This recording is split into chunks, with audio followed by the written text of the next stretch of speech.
The photographs are delightful. We meet a little boy balanced between his parents. He is handsome and focused already, still so small, and he is seated at the piano.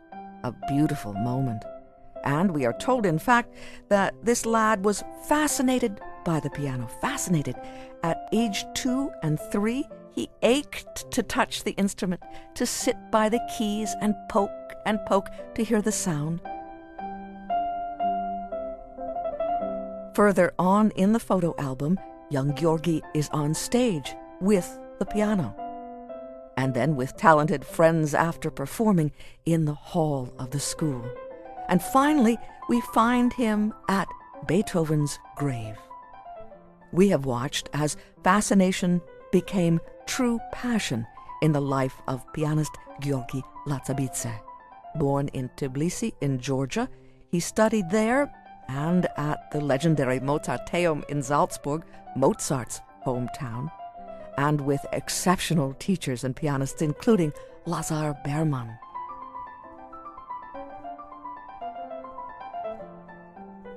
It wasn't any longer just the piano, the notes, the technique, though.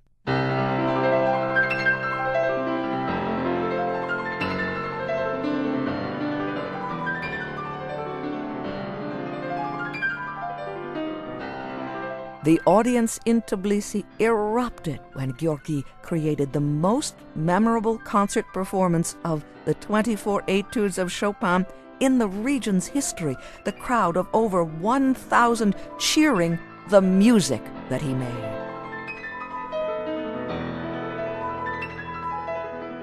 Giorgi's artistic credo, in fact, begins, "Music is more complex than fascination alone."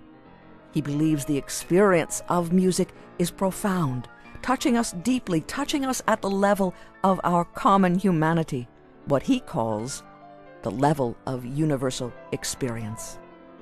Giorgi Latsabidze is now continuing his postgraduate work at the University of Southern California in Los Angeles, and he will perform in our area tomorrow night, May 5th, at the Mauch Chunk Opera House in Jim Thorpe, a program of Mozart, Chopin, Liszt, and American composer John Pozdro. We had a chance to speak by phone with Giorgi Latsabidze about his music making and the photos we see on his website of a very little boy. The shot has been taken when I was almost 2 years old. Your parents say that they had trouble keeping you away from the piano, we understand. Yeah, that's right. It was like, when I saw piano, always I wanted to go to the piano and try again, and they couldn't visit any family. If I saw that there is no piano, I would not stay there. And this was a problem. I would historically cry about this thing because I always wanted to see the piano and then, try and push the buttons and keys. Did you have music in your family? Unfortunately, not until when I turned 7 years old, and my grandmother, she bought me this little piano. It was not grand piano, it was a piano. But until 7 years old, I didn't have any chance to have a piano in my home. That's why I was suffering very, very much. That's why, I was always asking my mother to bring me somewhere, and then, her sister or her brother, where I knew the piano was standing there, so... What music was played in your house? I was fortunate to have a very good collection of CDs, actually, yeah, because my father, he is not a musician, he is actually an engineer, but he was collecting all classical CDs, and I had the opportunity to hear all these CDs at my home, like more than 2,000 CDs. It was already ready, so to just go ahead and listen it, and I was always, I loved music, and I was always listening to this music, and it doesn't matter if it's symphonies, or it's solo music, or it's for instrumental piano, or whatever, voices, conductors, all kind of music. Of course, only classical music. This was very good, and it's actually big advantages, because when I entered conservatory and I took some examinations, I had so many information already, in my head, and I knew many symphonies of Beethoven or Mozart or Haydn.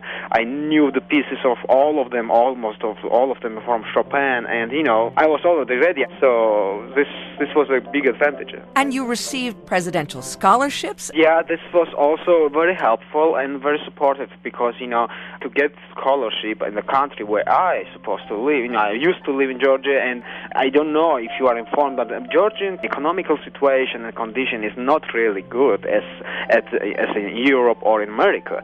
So the young people, they definitely need support from government, and many talented people, they are able to get this scholarship, and the president, he gave me 3 times each year his presidential scholarship, and so this was a big help for me and support. I could apply for competitions, or I could apply for festivals and go out of the country and play concerts or festivals, take part in festivals, and it was a big deal for me. Then you were able to go on and study in the places where these composers live. Oh, yeah, absolutely. Austria, when I studied in Austria, in Mozarteum, which is a very famous university throughout the world, and great teachers, very famous teachers, and of course, if you are studying in country kind of Austria, is everywhere is the Mozart house, Mozart museum, Beethoven's house, where he worked, where he died, and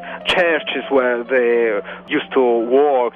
They were composing their wonderful works, not all of them, but some of them, and it's just a great aura to be in this city and study there. It was my honor to be there, and I still miss it.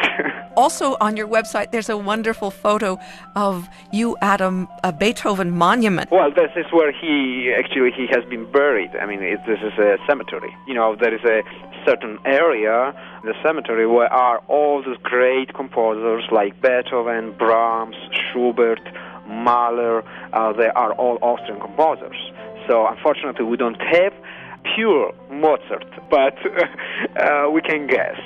This is very sad history about the Mozart, how he died, and after his death, no one paid attention about it. Actually, someone has to take care of them, but this is sad. This is sad. And you play all of these, and you play Chopin, and you're going to bring to us some Mozart, some Chopin, Liszt, and John Pozdro. John Pozdro, that's right. John Pozdro is a marvelous American composer. This music is contemporary music, and actually this was for me also kind of discovering of this composer and this piece, because my professor, he knows very well this man, and this man is already retired. He lives in Kansas City. He's 72 or 3 years old man, and he has 4 sonatas for piano, and all sonatas are really marvelous, fantastic pieces. And I play second one. I'm very curious how the public will. Well, I played already in Austria. I played already in Germany this piece. Last time I went to Austria, this was in October 2006, and I played. On more than 10 recitals in California, and then people loved it.